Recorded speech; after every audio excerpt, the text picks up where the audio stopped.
চাঁপাইনবাবগঞ্জবাসী বলে আগে 5ই আগস্টের আগে আমরা একজনকে চাঁদা দিতে হবে, এক গ্রুপকে। এখন এখানে নাকি 4 গ্রুপকে চাঁদা দিতে হয়।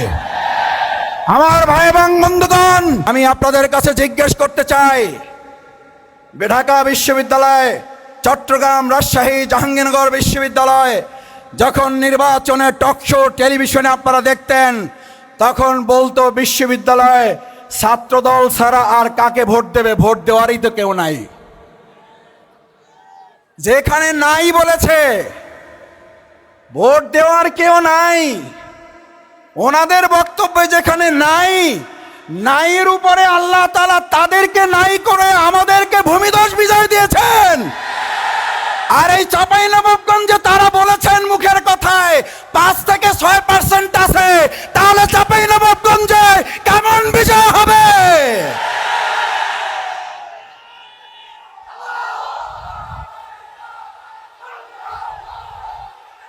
আমার ভাই এবং বন্ধুগণ, আলহামদুলিল্লাহ, তাদের চাঁদাবাজির যেমন বরকত আছে, তাদের মুখের কথায় আল্লাহ অনেক বরকত দিয়ে দিছে। বিশ্ববিদ্যালয় নাই বলার কারণে ভূমিধস বিজয়। আর চাঁপাইনবাবগঞ্জে একজন নেতা বলেন 5 থেকে 6% আছে। আমার তো মনে হয় এখানে 100%-এর কাছাকাছি আল্লাহ বিজয় দিয়ে তাদেরকে হাওয়া করে দেবে।